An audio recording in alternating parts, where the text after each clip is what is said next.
யாரோ ஒருத்தடத்துல ஆண்டவர் தெளிவா பேசுறாரு. இந்த சத்தத்தை ஆண்டவர் கேட்க பண்ணதுக்கு ஒரு பெரிய நோக்கம் உண்டு. மகளே, நீதான் அப்படி சோர்ந்து போய் வந்தாய். மகனே, நீதான் அப்படி சோர்ந்து போய் வந்தாய்.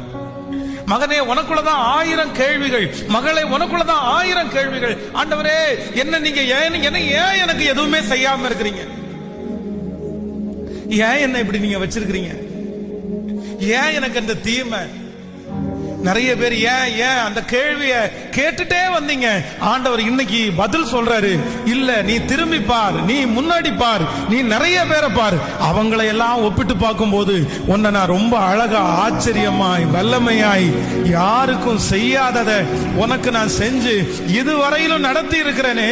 நீ எப்படி என்ன பார்த்து ஏன்னு நீ எப்படி கேட்க முடியும்? இந்த ஒரே ஒரு குறைய தவிர வேற உனக்கு என்ன குறை வச்சிருக்கிறேன்? என்ன குறை வச்சிருக்கிறேன்?